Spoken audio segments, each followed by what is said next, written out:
जय श्री कृष्ण, राधे राधे, श्री हरिदास। जो मैंने अब तक आपको द्वारिका की लीला बताई है, ये उसी का समय है जब हम द्वारिकाधीश जी के दर्शन करने के बाद हम माँ रुक्मिणी के मंदिर की ओर जा रहे हैं। हम ऑटो से थे।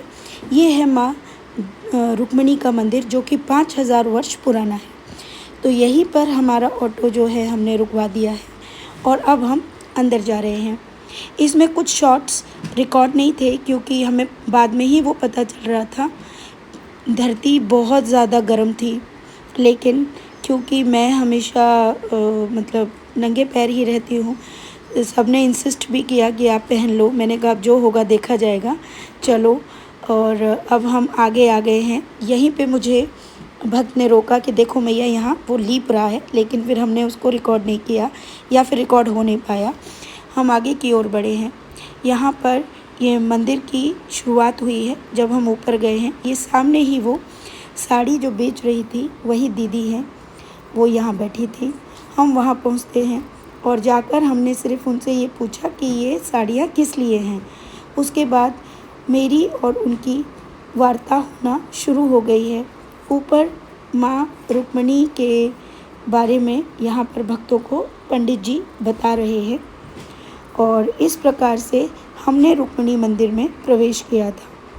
हम यहाँ के लिए बहुत अनजान थे। यहाँ पर जल और जल सेवा के लिए बताया गया है कि क्यों यहाँ रुक्मिणी मंदिर में जल सेवा की जाती है, वो मैं आपको आगे बताऊंगी। यहाँ की मुख्य सेवा जल सेवा ही है, जिसकी शुरुआत आप 1100 रुपये से लेके 5100 रुपये, 11,000, 21,000, जितना आपकी क्षमता है उतना करते हैं। ठीक है। यहाँ पर ये सारी चर्चा जो है चल रही थी, हम उसको भी सुन रहे थे और साथ ही साथ ये जो वीडियो है वो सोना रिकॉर्ड कर रही थी, इसलिए उसका ध्यान हम जो इधर अलग से बात कर रहे थे उस पर नहीं था। यहाँ पर सोना ये सारा जो वाकया था उसको रिकॉर्ड कर रही थी। यहाँ पर ये भैया जो हैं, ये पंडित जी हैं वहाँ के, जो पूरी व्याख्या जो है बता रहे थे किस प्रकार माँ रुक्मिणी को यहाँ पर दुर्वासा ऋषि के द्वारा श्राप मिला और कैसे 12 वर्षों के लिए वो भगवान द्वारिकाधीश जी से अलग रहकर इसी मंदिर में उनका इंतज़ार करती हैं और अपने हाथों से भगवान श्री द्वारिकाधीश जी का अपने हाथों से मिट्टी से एक स्वरूप बनाती हैं, जो कि भेंट द्वारिका में उसी के दर्शन के लिए भक्तजन जाते हैं। ठीक है। तो ये 12 वर्ष, क्योंकि यहाँ पर माँ रुक्मिणी को प्यास लगी थी और भगवान श्री कृष्ण ने उनके लिए जल यहीं पे अपने अंगूठे द्वारा निकाला था, लेकिन माँ रुक्मिणी ने भगवान श्री कृष्ण से आज्ञा मांगे बिना उस जल को पा लिया था, जिसके कारण ये देखकर दुर्वासा ऋषि जी को गुस्सा आ गया और उन्होंने उन्हें श्राप दे दिया कि आपको द्वारिकाधीश जी से 12 वर्ष का विरह सहना पड़ेगा। इस विरह के कारण माँ रुक्मिणी भगवान द्वारिकाधीश जी के मंदिर से 2 किलोमीटर की दूरी पर इसी स्थान पर निवास करती हैं। यहाँ पर इसीलिए जितना भी जल है इतने एरिए का, वहाँ पर खारा पानी है, कोई पीने लायक पानी नहीं है। इसलिए यहाँ पर पीने का पानी दूसरी जगह से आता है। इसलिए यहाँ पर जल सेवा को ही सबसे बड़ी सेवा बताया गया है। जो भक्त यहाँ पर ये जल सेवा करते हैं उसके लिए भी ये बहुत बड़ी सेवा मानी जाती है, क्योंकि जल सेवा से बढ़कर कोई सेवा नहीं है। ठीक है। ये मैंने आपको पूरा बता दिया है। यहाँ दूसरी तरफ ये भक्त मुझसे चर्चा कर रही थी और बहुत रो रही थी, और जो जो मैंने आपको बताया उन्होंने उन्हीं बातों को उसका विवरण भी यहाँ पर दिया। बहुत ही प्यारी भक्त थी, जो बहुत ज़्यादा व्याकुल थी और बहुत परेशान थी। हम दोनों ने बहुत प्रेम से बहुत सारी बातें की और वो बहुत आनंदित हो रही थी, बहुत ज़्यादा, और मुझे उनको आनंद में देखकर अति प्रसन्नता हो रही थी। यहाँ के बाद अब वो हमें अपने साथ मंदिर की ओर भी लेके जाती है। मैंने इन्हीं से माँ रुक्मिणी के लिए साड़ी और श्रृंगार लिया था। अब ये मुझे मंदिर की ओर लेके जा रही हैं कि मैं ही आपको अंदर लेके जाती हूँ। वो बहुत ज़्यादा भावुक हो रही थी और बहुत ही प्यारी भक्त है।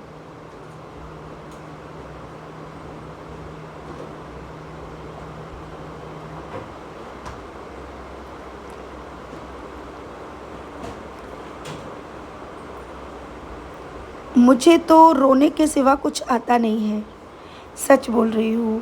मैं बहुत कुछ बोलना चाहती हूँ, मेरा गला कंठ सूख जाता है और बहुत भारी हो जाता है। ये है वही माताजी। माताजी ने मुझे गले लगाकर अपनी बेटी कहा और उसके बाद मैं बहुत ज़्यादा रो रही थी और रोने के कारण तो अब मैं आपको बता ही नहीं सकती, आप मेरा चेहरा देख सकते हैं। हाँ, मैं अभी भी अगर इस क्षण को देख रही हूँ तो मैं बहुत ज़्यादा भावुक हो रही हूँ, क्योंकि मुझे समझ नहीं आ रहा था कि ये सब हो क्या रहा है। बहुत बहुत बहुत अधिक खुशी, हम सब जितने भक्त हम साथ में थे सब बहुत रो रहे थे, क्योंकि उस चीज़ को मैं समझ नहीं पा रही थी और जो सेवा मैं कर सकती थी वो सभी सेवा यहाँ पे हम अपने द्वारा क्या बोले वो और हम जब माँ के पास गए अंदर गर्भगृह में, तो यहाँ पे पूजा पूजन हुआ। उन सब का वीडियो हमने नहीं बनाया। यहाँ पे ध्वजा के लिए पहले पंडित जी ने पूजा करवाई और माता जी साथ में आई और बहुत ही धूमधाम, मतलब खूब मैया ने नाच कर गा कर और परिक्रमा पूर्ण करने के बाद माँ रुक्मिणी की हमने परिक्रमा की। उन परिक्रमा के बाद ध्वजा को लहरवाया। ये जो पल था ये बहुत ही आनंद वाला था, बहुत ही आनंद देने वाला था, जिसे हम बहुत सब एंजॉय कर रहे थे। और मैं क्या कहूँ, बहुत आनंद आ रहा था, क्योंकि ये पहला मंदिर था जहाँ पर हमने ध्वजा के लिए इतना आनंद लिया। मैं सच बता रही हूँ, क्योंकि प्रभु ने सभी अपने चारों तीर्थों में हर जगह पे अपनी ध्वजा लहरवाई और हर तीर्थ में हमने सच में एक अलग अलग आनंद को प्राप्त किया। ये सब मैं खुद नहीं करती हूँ, मैं आपको पहले भी बता चुकी हूँ, ये सब ठाकुर जी स्वयं करते हैं, ये ठाकुर जी ही करवाते हैं, ठाकुर जी के द्वारा ही होता है, क्योंकि मुझ में कोई क्षमता नहीं। मैं आज अगर बोल पा रही हूँ ये भी उन्हीं का है, ये बोलना भी उनका है, ये शक्ति भी उन्हीं की है, ये जो अश्रु हैं वो भी उन्हीं के हैं, ये जो मेरा शरीर है वो भी उन्होंने दिया है। इसमें भरे हुए प्रत्येक भाव मेरे ईश्वर द्वारा ही प्रदान किए गए हैं। यहाँ पिताजी से मुलाकात होती है, माताजी ऑटो वालों को बोल रही है कि बेटा तुम चले जाओ, तुमको भाड़ा दे देंगे। और ये जो माताजी हैं ये हमारे साथ भेंट द्वारिका जाएंगी। यहाँ पर माताजी ने बोल दिया था कि तुम पिताजी के साथ भेंट द्वारिका जाओगी।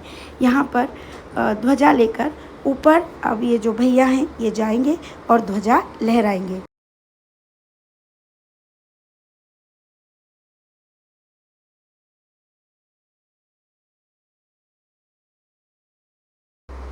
देखिए इस प्रकार हम यहाँ पर ऑटो भैया वाले भैया को बोल रहे थे कि बेटा आपको जो भी है आपको हम भिजवा रहे हैं और आप निकल जाओ।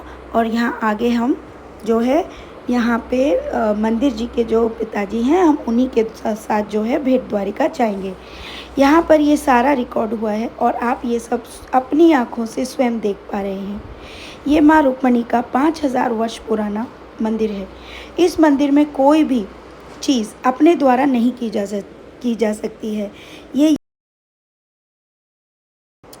यहाँ पर जो भी कार्य होता है वो सब ऊपर से आदेश आने के बाद ही उसमें चेंजेस हो सकते हैं। यहाँ पर देख रहे हैं ये ध्वजा का कार्य चल ही रहा है, जैसा कि आप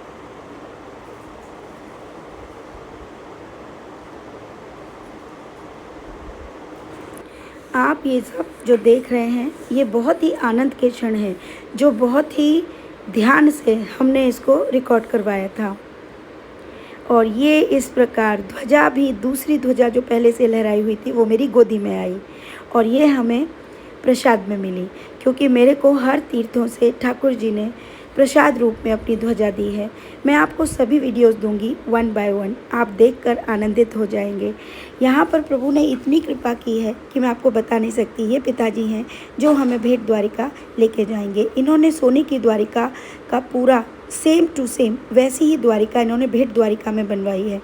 ये रुक्मिणी मंदिर जी के पुजारी जी हैं, जो माता जी हैं उनके पतिदेव और मेरे पिताजी।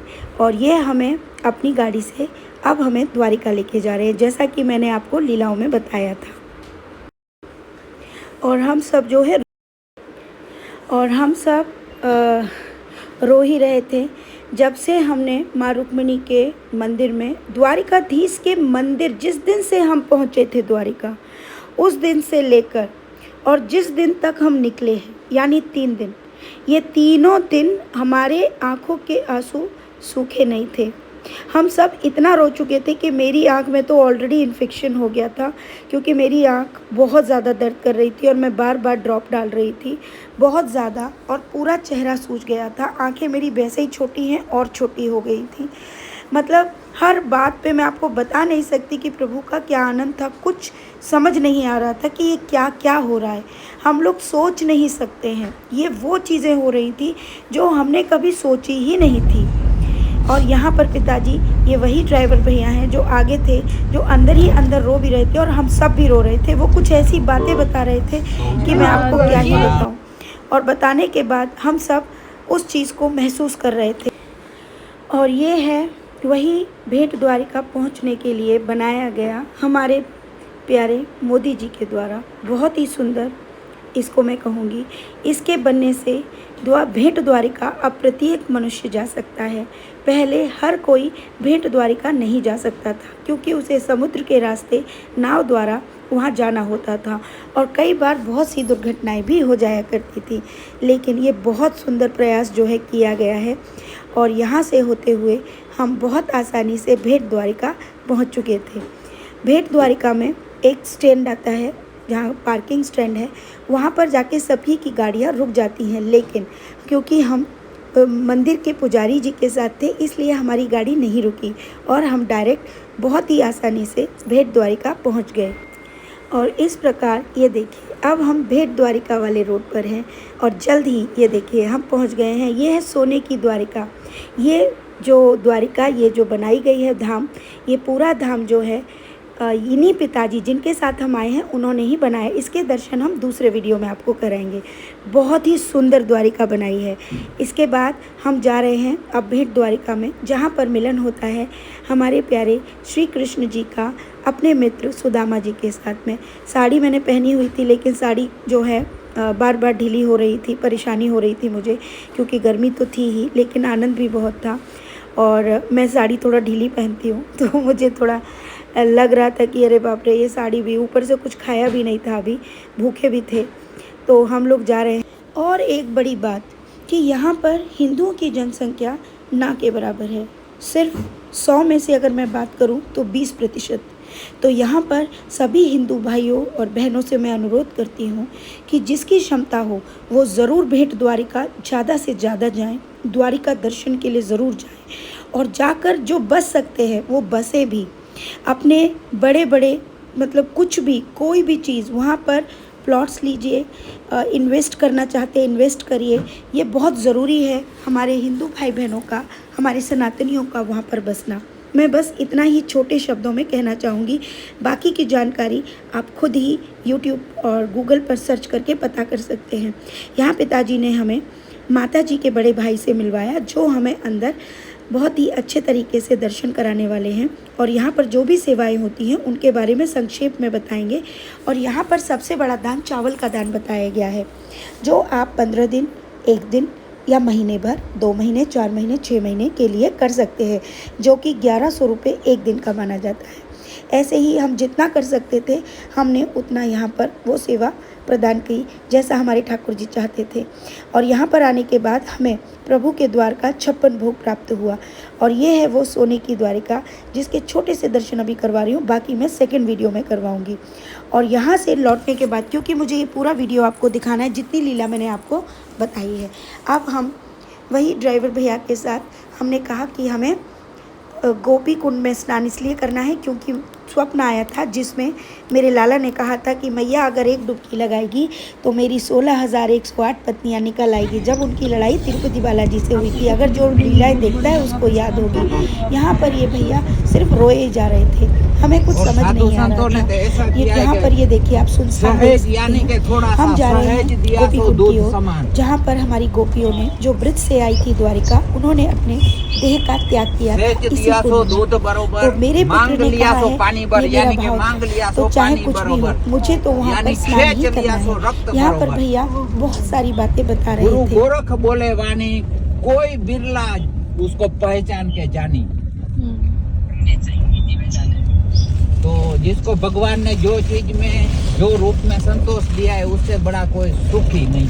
सुखी ही नहीं है, सत्य बात है। संतोष और भगवान बिना तृप्ति होती है नहीं। कोई चीज वो उसमें ग्रहण कर लो, उसमें तृप्ति नहीं है। केवल हरि नाम से हरि नाम ही है जो आपको तृप्त कर सकता है, पत्थर पावन भी कर सकता पत्थर है। में तल जाता है तो इंसान क्यों नहीं करेगा। बिल्कुल सत्य और बात। भगवान श्री कृष्ण द्वारकाधीश 16 कड़ा उससे सर्जा गया है, लेकिन इस इंसान को और 2 कड़ा बढ़ा के दिया है, 18 कड़ा।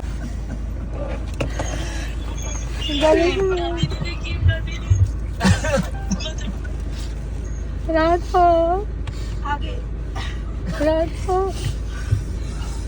श्यामा क्या हो रहा है, कलयुग है क्या है? यहाँ ये वही सीन का छोटा सा हिस्सा इसमें भी रिकॉर्ड हुआ था। बाकी हमारा फ़ोन गिर गया था, जिसके कारण वो मेन चीज़ रिकॉर्ड नहीं हो पाई थी। और ये इस प्रकार से यहाँ हम नॉर्मल हो गए थे गोपी कुंड तक आते आते, और गोपी तालाब जिसको बोला जाता है। और हम यहाँ पर हमने छोटे छोटे मंदिरों के भैया ने हमें दर्शन कराए, लेकिन अभी भी हम सही से ना मतलब उभरे नहीं थे। बहुत सारी चीज़ें दिल दिमाग में सब चल रही थी, बहुत अलग भाव थे जो मैं शायद आपको ना बता पाऊँ। ऐसा लग रहा था कि पता नहीं आज क्या हुआ है और ये क्या चल रहा है। हम सभी दर्शनों को करते जा रहे थे और यहाँ पर अनंत दर्शनों के बाद हम गोपी तालाब की ओर गए। गोपी तालाब जहाँ से आप ये जो गोपी चंदन अपने मस्तक पे लगाते हैं, ये वही गोपी चंदन है जो यहीं से द्वारिका जी से हमारे वृंदावन तक आता है। यहीं पर ये गोपी चंदन पाया जाता है। इसे गोपी चंदन भी इसलिए मानकर लगाया जाता है क्योंकि हमारे ब्रज से आई गोपियों ने प्रभु श्री कृष्ण के देह त्यागने के बाद उन्होंने अपने शरीर का त्याग इसी गोपी तालाब में किया था। इसी कारण से इस गोपी तालाब के इस मतलब रज को चंदन के रूप में हम सब लगाते हैं, ताकि हम सब के अंदर गोपियों जैसा सुंदर भाव प्रकट हो। और मैं और मेरे साथ आए भक्त हम सब अपने आप को बहुत बहुत भाग्यशाली मानते हैं कि हम सब यहाँ तक पहुँच पाए। और हमने आचमन नहीं, हमने डायरेक्ट स्नान किया। वहाँ पर स्नान करने की ज़्यादा कोई सुविधा नहीं दिख रही थी क्योंकि सब कोई सिर्फ आचमन कर रहे थे। मेरे मन में तो पूरा भाव था क्योंकि लाला ने कहा था कि मैया को डुबकी लगानी है, तो मैं तो उसी भाव में थी कि अब जो भी हो, कैसा भी स्थान हो, मेरे को डुबकी लगानी है। ऊपर से थोड़ा शरीर भी भारी होने के कारण मुझे थोड़ी परेशानी तो हुई, लेकिन इस शरीर का कोई फ़र्क नहीं पड़ता है मुझे। क्या होना है क्या हो, मतलब कोई केयर नहीं। बस हम बढ़ते जा रहे थे आगे। और अब हमने यहाँ पे चप्पलें इसलिए पहनी थी क्योंकि यहाँ पे थोड़े कांटे जो है थे, इस वजह से, क्योंकि अभी हमको स्नान भी करना है। ये देखिए, ये है गोपी चंदन। यहाँ साइड में हमने आप सब ने अपनी चप्पलें उतार दी थी। ये गोपीनाथ मंदिर, पहले गोपीनाथ जी के दर्शन होते हैं, उसके बाद गोपी तालाब में स्नान किया जाता है, उसके बाद पुनः आप बाहर से ही गोपीनाथ जी के दर्शन करते हुए यहाँ से प्रस्थान करते हैं।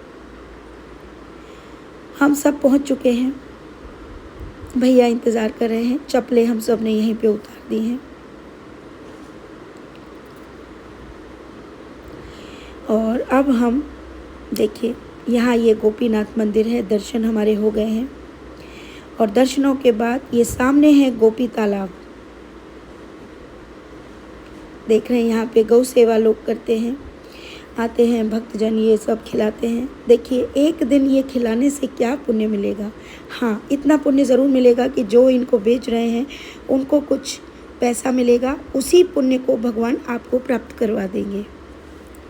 बाकी तो गौ सेवा आप सब जानते हैं। ये देखिए, ये है गोपी तालाब। आपको मैं बता दूं, इस पूरे क्षेत्र में हर जगह खारा पानी है, सिर्फ एक यही गोपी तालाब है जिसका पानी मीठा है। अब हम जगह देख रहे हैं कि कहाँ बहुत फिसलन है। अब हमको, मैंने कहा, इन्होंने कहा कि मैं बाल्टी से नहला देता हूँ। मैंने कहा नहीं, मैं तो अंदर मुझे डुबकी लगानी है।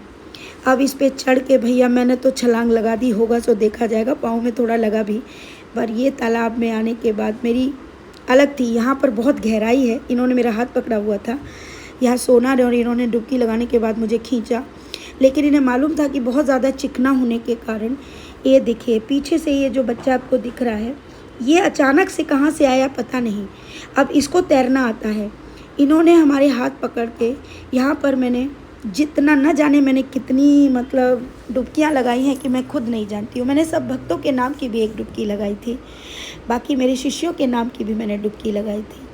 मैं अपने प्रभु की मतलब जो मैं कर सकती हूँ, मुझे जो जो याद आता है, मुझे उस समय ये पता नहीं चलता कि मैं क्या कर रही होती हूँ, वो सभी डुबकियाँ लगा के मैंने सबसे कहा कि सभी भक्तों का हाथ पकड़ पकड़ के जो मेरे साथ गए हैं उन सबको, इन सभी ने यहाँ पर स्नान करवाया। कारण क्या है कि यहाँ इतनी फिसलन है कि यहाँ कोई स्नान नहीं करता है, क्योंकि फिसलन और जल के कारण वो सारी जो सीढ़ियाँ बनी हुई हैं वो बहुत ज़्यादा फिसलन है। और हाँ, इसमें कहीं भी एकदम से आप क्या बोलते हैं वो गहराई आ जाती है, हाथ पैर थोड़ा सा चला जाएगा, आप डूब जाएंगे, आपको पता भी नहीं चलेगा। ठीक है, तो यहाँ पर सभी ने जो है स्नान किया। ये भैया ने सभी को स्नान कराया, सोना से लेकर और 2 भक्त जो हमारे साथ थे उनको, और मुझे तो कराया ही कराया। और साथ में वो जो बच्चा था वो वहीं निरंतर रहा। सोचिए, वो तैर नहीं रहा है, वो बस यही देख रहा है कि क्या हो रहा है, वो बस उसके दिमाग में यही है। बल्कि उनको तैरना चाहिए था, नहीं ना, वो बस इस निगरानी में है कि जो भी स्नान कर रहा है वो यहीं पे रहे, वो बस इस बात में है। ये बातें हमें बाद में समझ में आई जब हमने वीडियोस को देखा, जब वो बात सुनी थी। इसके बाद हम सब ऊपर आ गए और यहाँ से हमने भीगते हुए ही हम यही कपड़े पहनकर अपने होटल रूम तक पहुँचे थे। इससे पहले पढ़ते हैं ये नागेश्वर बाबा के दर्शन। हमने बाबा नागेश्वर के दर्शन किए। ध्वजा के दर्शन मतलब भगवान के पूर्णतम दर्शन।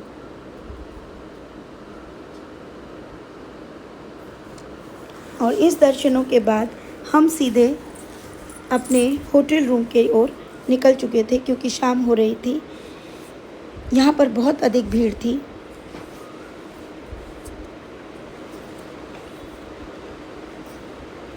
और अब हम होटल रूम में आ चुके हैं। और अब शाम को, क्योंकि अब हमारे पास 3 जगह का निमंत्रण था, लेकिन अब हम द्वारिकाधीश जी के मंदिर जी के जो पंडित जी थे उनके यहाँ हम शाम के प्रसाद के लिए जा रहे हैं। ये पहले हम द्वारिकाधीश जी के दर्शन के लिए गए, उसके बाद अब हम पंडित जी के यहाँ जाएंगे। तो यहाँ पर हम 9:30 बजे यहाँ से हम निकले। लेट थोड़ा हो गया, उन्होंने 9 बजे बोला था, लेकिन हम आधा घंटा लेट हो गए थे। ये हमारे द्वारिकाधीश जी का मंदिर है, आप सब ध्वजा दर्शन करिए। और यहाँ पर इनके यहाँ हमारा ये शाम का प्रसाद हमने उनके घर का बना हुआ ये पाया था। और जो दोपहर में हमें भगवान का 56 भोग प्रसाद मिला था, उसके दर्शन भी मैं आपको जल्द ही करवाऊँगी नेक्स्ट वीडियो में।